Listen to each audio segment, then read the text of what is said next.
lockdown as we close in towards the end of August, and it is all good news at the moment because this weekend our president stood up and said we're moving into stage number 2, which means provincial borders get opened. It's easier to go racing, so I should be able to see all these dudes pretty soon. Our next guest is going to be CD Goosen. CD, thanks for joining us, buddy. It sounds like it's going to be a real fun show today. You got plenty of stories to tell us. Thanks, Matt. Thanks for having me. Like I said, there's a small animal attached to the side of your face there. Just be careful. What's going on there, man? It's a lockdown haircut, my guy. They're called lockdown locks, is what I think it's become. Lockdown locks. Yeah, it's quite bad. Sure. So when we go racing, you're going to be pulling hard to the right there. I've got a trick though. So mine is it's by design. That's at least 3 seconds a lap. Just saying. I'll keep it maybe in mind when 3.5. I go to Maybe the salon. 3.5. Listen, brother, I've been catching up with all the crew out there.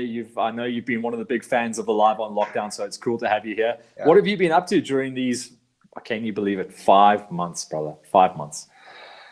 For the first half, we went to the Val. We had a house there, and just to keep a bit safer with my brother and the family. And then at the Val, I practiced a bit of a new skill, trading on Bitcoin and on stocks, and then also two-wheeler riding. If you can believe it, on a 250 Yamaha. Okay. From 07, and but every time I rode, the police used to show up at the house, so telling me it's noise pollution and all stuff. So that happened like 3 times, and then I just did a bit of cardio in the yard. Okay. And I was going to say 3 times, then it's a strike. Okay, so you've got to be very careful. Listen, I've got to mention this because your dad actually told me about it. So amazingly enough, bottle stores and everything's going to open again tomorrow. But you've actually been doing something along those lines during this time, eh? Tell me about it. I have. I have my own company, DD Craft, where I brew my own beer, and so through the lockdown process, I could at least have a sip or 2 of my own beer, enjoy the quiet. I was going to say, like, you're one of my last guests or the latest guests on lockdown, but I would have seriously paid quite a lot of money for that about a month or 2 ago. I'm not joking. Listen, CD, I mean, obviously it's fun to talk about all this goof stuff, but I actually could not believe some of the photos you and your dad sent me to start this journey. I mean, a couple of the guys jump onto bikes when they're maybe 5 or 6 or 7 or something like that. I think you were born on a quad, hey? I mean, we've got this early shot. I mean, how old are you there? That's like a little 50cc ripper. I guess that's a 50cc two-stroke, yeah. They were called a LEM back in the day. And I was 6 or 7 years old. Yeah, I think 6 years old. It was all quad motocross in those early days. I remember going to some of the tracks and watching quad motocross. I thought it was the coolest thing ever. And you were actually on the tracks for a long time until you came off-road racing. Check that little dude, man. It was quite lacquer. I mean, even on the lane, you had some really, really fast bikes. I think a LEM could have done 50 kilometers per hour back in the day, so that was quite lacquer. That's plenty. Even that's plenty. If you're 6 years old, it really goes fast. Yeah, I'm sure it was nervous times for mom and dad on the sidelines for sure. But you seem to stick with it as well. It was quad motocross the whole way. What's this bike? Because you seem to like move up obviously very quickly through the ranks. That was they called it an Adderley.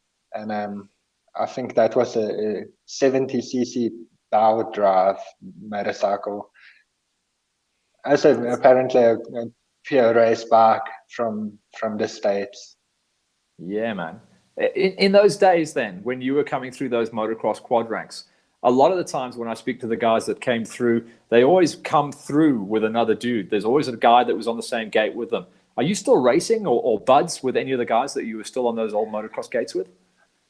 I know of a couple of them still on like Facebook friends, but never met up again. Like a Brandon Darlow Oh, I remember Brandon Dollar. from Yeah, yeah, NX yeah. days. Yeah, Yeah, I used to race with the Bushman crew, didn't he? Yeah. yeah, he's part of the Bushman crew. So him and my brother used to race together. Yeah. So Okay. we still Okay. have a kind of contact there. Yeah. It's funny, isn't it? Like some of the guys just sometimes fade away. They do their 5 years while I suppose They do, yeah. sometimes they fade away normally when they have to pay for their own racing. And then as a guy from the car industry now, Eric Williams, we Oh were yeah. also Yeah. really good friends with him. Okay. Okay. Yeah, the Williams brothers came through the karting, didn't they? Yeah. Yeah, yeah. Okay. Okay. And then this is you. I actually had this file saved as Suzuki days, but I'm prepared to be wrong here. I'm actually second guessing myself. I don't think that's a Susie, is it? No, that's a 70cc Sifter Cobra that's also from the States, like a really nice bike that I still ride it in the yard. Have you still got it? Yeah, I still got it. Still Oh, got that's it. Still mint. love it. Yeah, I'll never Okay. sell it. Okay. I think I might need to rob that when we go GXCC racing because Ivan can cruise around on that with his camera nicely. He'll enjoy that. It sounds like a Banshee, so it's really nice. Oh yeah, man. Oh, that'll be perfect. And then you kind of like from the age of like 6, you kind of plowed through the whole way, all the motocross tours and stuff. But you were always doing other stuff along the way, weren't you? You seem to be one of those guys that maybe doesn't get bored, but almost like a Pastrana, just good at everything you touch. It's really annoying. It is. Yeah, I've done wakeboarding. I've done downhill racing. I've done BMX racing. Um, you name it, I've kind of done it. Or I need to know this timeline with your downhill because most people know that that was my world and that's where I smashed myself to pieces. But I quit in 2013, 2014. I quit. So I where know. were you in that scene? I think I was there 2016 till end of 2017. Yeah, Oh, 2018 maybe. well, thank God I quit before you beat me. That's great. That's good news. Yeah, I'm one of those guys. On that photo you just said it's in Lesotho at Afriski, and Yeah. then the first jump on the track is like a drop in, and everyone was like, "I can let's first go look at it." I was like, "Nah, not gonna look, just gonna hit it and hope for the best. You were Just that guy. don't think it through, don't think it through. Otherwise, you're not gonna do it." Yeah, oh, you're better than me. I used to walk stuff like that like 20 times and then wait for a kid like you to jump it. Make me feel bad about it, and then I'd have to go jump it. So you're that guy.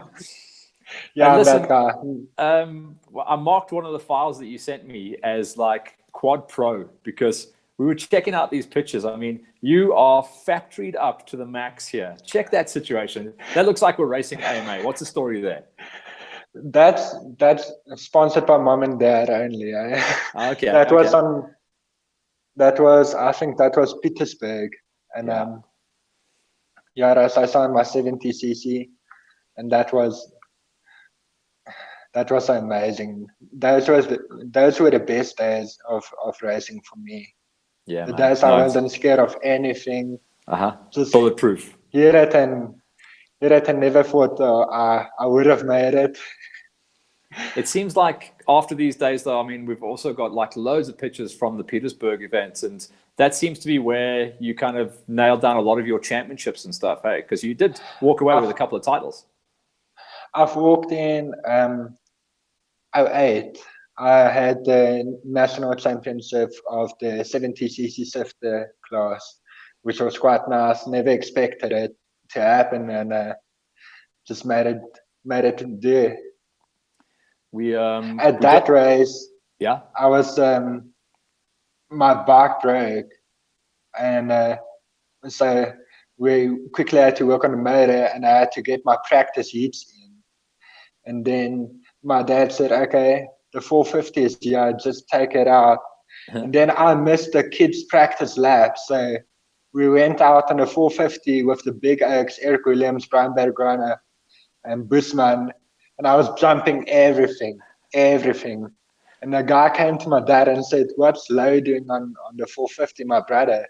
It's like, "No, that's CD." And the guy almost passed out. Never thought this 7-year-old could jump everything.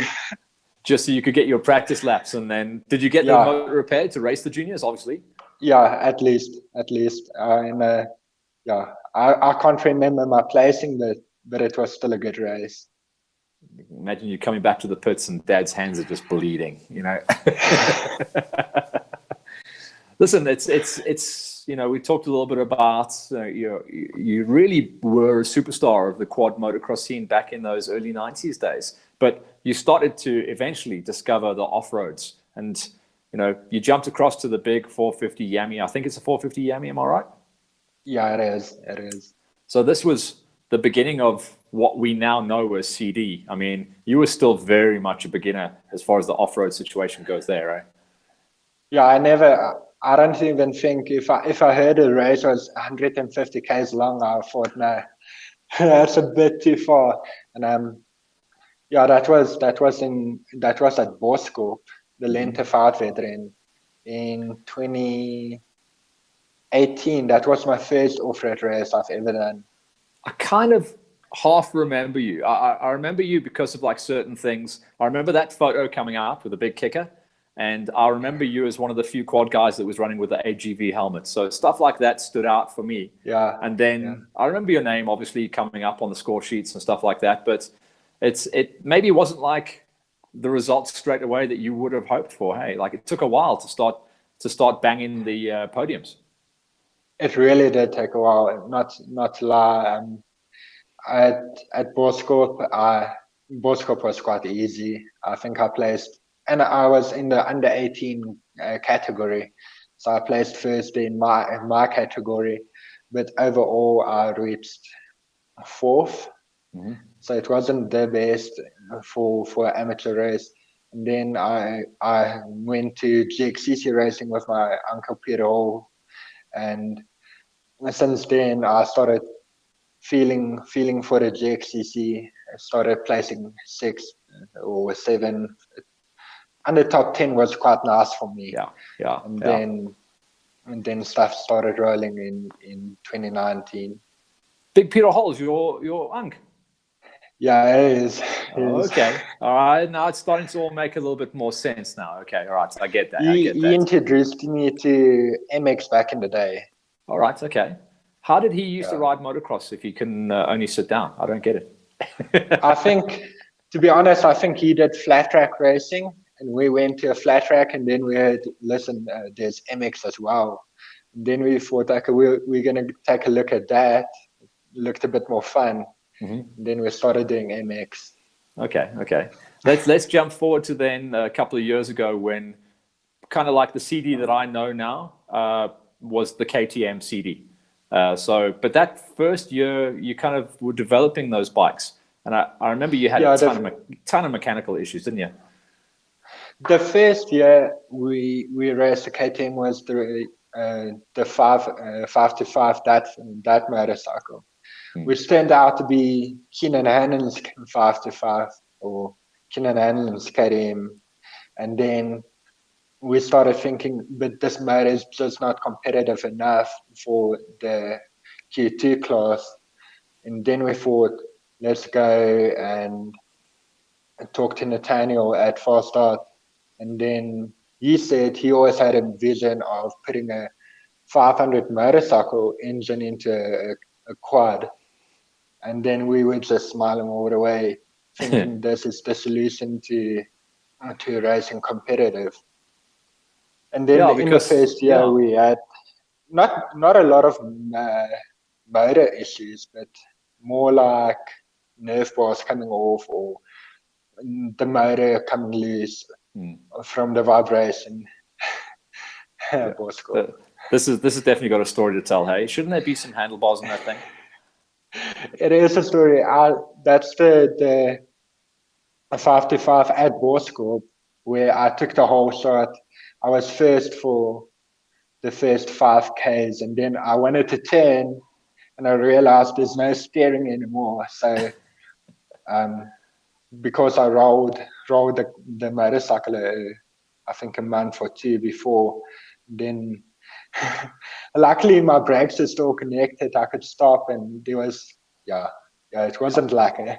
I was going to say that's a bit of a wild ride, but you started to find your feet, and I think probably halfway through last year at the GXCCs. I know we've got some shots of you here racing at the Carltonville event, and this is where you really started to kind of show what you could do. And one of the famous things that, like, maybe you know or maybe you don't know, but you're the king of the whole shots. You're very fast off the line. Whole shots were always my thing from MX days through BMX days, because if you never take the whole shot, your percentage of taking the win is severely under. So learning that skill was always helpful for me. Yeah, man. Yeah. And then so these are the shots of Carltonville. Geez, that was a dusty race. I'll never forget. Me and Ivan and the boys were out there getting roosted to pieces. It was around about this time of year, if I recall, like coming towards the end of winter. So it's just blown out completely. I remember that race really well. I think that was a second place for me. That was my first second place I've got, and I was really happy. That was my type of riding. And then when we came into 2020, I started hearing around the pits that you had these two bikes totally dialed in. You'd thrown whatever you could at it to make it work. So you came in as one of the Q2 favorites. What was it like arriving at that new GXCC at round number 1? It was quite stressful. I always like to take the first whole shot of the year, which I luckily did. And but the first race was absolutely so nice. I enjoyed the technical stuff now, and the more corners, the better for the 500, because the legs are there, but cornering is more the type of riding I like now. Yeah, and the bikes that you're up against there as well. Like, I'll unfortunately make Ivan hop a little bit here while we talk about your competition, because David Stratum, he's on a 450 Suzuki, but it's a stroked motor, so we know it's obviously got some legs, but it's almost the way and the corner speed that David carries that makes him fast. The corner speed David can carry is really nice. I'm quite jealous of it, to be. And the skill David has in a corner looks so nice as well. Yeah, we always say he's always checking the oil levels, because he's just hanging off that thing the whole time. And then on this season, I suppose it's not a surprise because he has run good, but like on and off, and that's Ati Simon. But Ati historically was always overshadowed by Hannes, and now this year Ati seems to have kind of figured out how to get it done. Ati, as I say, I thought Ati is good, but he exceeded my expectations on the first race, and I say that Raptor has quite nice legs. It's strange that whatever happened to Hannes's, because it was a weird bike, wasn't it? It was like one of those, you can buy a frame and then he jammed like a 690 motor in it, didn't he? Yeah, the 690s are also starting to get quite a lot in South Africa. But I think the big story is now. Yeah, sorry. I think it's like, I was speaking to someone over the weekend as well, and the guys are saying the big trend for quads at the moment is because you can't really buy too many quads. Like, I think Yamaha brought in 2 quads this year or something like that. So you can't buy anything new. So the guys are taking your old frames, which are probably okay, maybe check them out, and then they're putting motocross or off-road 2-wheel engines into them. And that seems to be like what's the trend now with quad racing. It is. Like I know Swanee did a Honda 450 motor into his RTR. And I think also Vian van Zyl has 2 690s in the KTM. Yeah, Vian's been crowbarring those things in there. It's actually amazing watching this footage of you, and I think it's so cool that you guys get to see it and the viewers at home get to see it, because we really get to examine your riding style. and you are all elbows, dude. You know, if David's hanging off and Keenan is kind of like quite dynamic on the bike, you are the elbows up, eh? That's your style. Elbows up is always the way to go for me. It's how I'm made. This section must have been custom made for you. I mean, you look like you're riding a motocross track. That was that grass section at round number one where a couple of guys got caught out. You must have loved that. I liked it, to be honest. Yeah, it was, could just pin it and let it hang out. And the section was also so nice. We actually referred to this as the David section. We called it the farmyard when we were doing the prep, but it became the David section because he was so sideways through there every single lap. And yeah, it's tough to beat that style. Hey, it is. David must have cooked it through there. I didn't realize until I spoke to Keenan a couple of weeks back that you're his training buddy. So tell me about that relationship and how that all came about. Because it sounds like you guys are rolling all the time.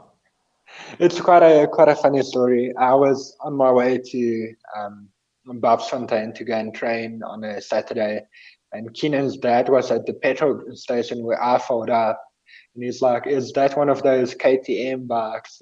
I was, "Yeah, it's the 500cc motor into it that Fast Start done for me." And he said, "Okay, no, he's Keenan's dad."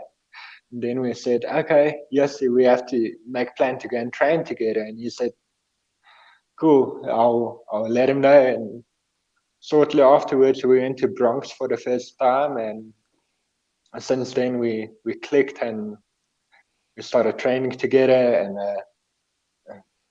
buying together every now and then. It's really a nice kid. It's a fun setup as well because you can be pals because you know he's racing the 450, you're racing the Q2s, so you don't have to have that like love-hate relationship where you're pals in the pits but you hate each other on the track. It's a big benefit, to be honest, and it helps a lot. I'm faster on straights and he's faster in corners for the 450s benefit, and yeah, we competitive on the track when you go and train, and that's how we get faster. Who's the better jumper? I think I know the answer. It depends. Also, to be honest, like in the field on a farm, Keenan is crazy. Where I would say on a motocross track, I would take the title. Take the title of King of the Air. I have to think now because he's watching this. Yeah. You're gonna play that game. Hey, I told him you were going to be on the show today, so I know he's going to be the first viewer to get involved there. But I suppose besides the haircut, that's going to improve things massively. Are you ready to go racing? Because from everything that I'm seeing, 5th of September, that's just over 2.5 weeks. We should be going racing in Rodium. I would say I'm ready. I've put in quite a decent amount of time on the bike in the gym, so my fitness is better than it was in the beginning of the year, and my skill has improved. I just have to go and train my horse shots now that I see that photo, but I'm really excited. Can't wait anymore. When we did that edit for you last week, and now like having a chat and watching this footage, does it just like fire you up even more? Because we all know it's green lights from here on, eh? Yeah, my heart's starting to race now. Listen, dude, it's been absolutely cool to chat with you. I mean, it's a journey, isn't it? I mean, it's so cool to find out all the history behind all you guys, where you started from and where you're going. I think when I look at your style and I look at Keenan's style, I've got to think that you're probably going to be thinking at some stage about getting the passport out and going across and racing GNCCs, because of all the riders, you two definitely look like the kind of more motocrossy, more aggressive style of riders, which is what GNCC is all about. We have spoke about it, and we're still working on the dynamics of it. I wouldn't mind doing it. It's going to be more competitive, and just the range of bikes you get overseas are going to be quite nice. The only negative thing for me is I can't take my two children over my 2500s because they don't allow engine swaps from from a two-wheeler to a quad. Yeah, yeah. You saw the interview we did with Louis Ruiz, and actually we've been chatting on WhatsApp the whole way since then. And I couldn't believe what he was telling us. Like, he's on a kickstart bike, you know, running a 450 Kickstarter.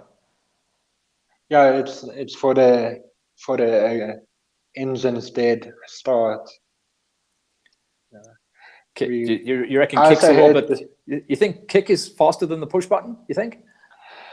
I heard a couple of people saying they put bigger batteries in overseas and bigger alternators, stuff like that, so that the bikes start on a dime and so precise, so fast every time, which is, I don't know. Your kick doesn't always work. Yeah. You have to prime it and you have to kick it twice before the carburetor or they stop. I don't know.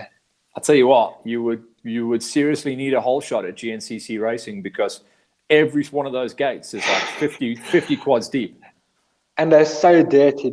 They're all muddy. All of them are muddy. Yeah. You see them, they're just rutted up the whole time. And forests, I mean, when's the last time you rode your quad in a forest, you know? And those type, they, like on the videos on YouTube, they're so crazy in the forest. They scrub their tires against every tree and they just don't care. Yeah. They're pinning it all the way. Like our top end is what they do through a forest. It's crazy. Well, listen, dude, I can't wait to see you on the line. I mean, I'm counting the days until we go racing in Rodium. It's a sand track. Is it going to suit you? I believe it will. If I get a whole shot, I'll make it work. All right, that's perfect. Listen, dude, it's been great to catch you up. It's been a pleasure to find out a little bit of your history. As you've seen, I do with all the shows. This is your chance to thank anyone or call anyone out if you want to, and then we'll wrap up shop. So thanks, brother. Thanks. I just want to say thanks to my mum and dad and for SPX Logistics for the financial support throughout my racing career. And then my Go Goose Racing family, the Tillemas, the whole family, and the whole TT at the racing, and then Adriana at Fast Start for putting together an amazing bike for me, for Nathaniel for making it happen, and everyone at Fast Start who puts out a helping hand on the late nights before race to make it happen. And then for my brother Lo for always supporting me, helping me through bringing stuff in from overseas for my bikes, and for Keenan and Paul Duplessis for helping me train and keeping a clear mind. Good lad. That's absolutely perfect. Okay, dude, I'll let you go get the bike prepped. Get to the barbers, though, please. Do me a favor. I'll do it for you. Thanks, CD. It's been great to have you on the show. Much appreciated. We'll see you on the line, okay? Be safe. Cheers, brother. Another cool interview. Absolutely loved catching up with CD. I've been chatting to him last week just to tell him how the whole process works. His dad's been very involved, and his stepmom as well, sending us some really cool pictures and videos. So thanks, guys, for that. We really appreciate it. We're moving forward now into what we're referring to as the unlock. So I got contacted last week by Carl Enslin. He was one of our early guests as we were talking about the MCA Whole Shot Racing Husqvarna squad, where we shone a light on all of his riders that he was mentoring. We're going to be catching him up next week to talk more about the unlock, how it's affecting and how the changes to the championship are looking. Of course, it's now a condensed championship, so it's going to be very tricky to figure out how it all works. Carl's going to join us and tell us how the breakdown works, how the dates are looking and the venues, and how to get the most out of the final few legs of the championship to nail down the #1 plates. Join us next week, live on Lockdown at 2 p.m. next week, Monday.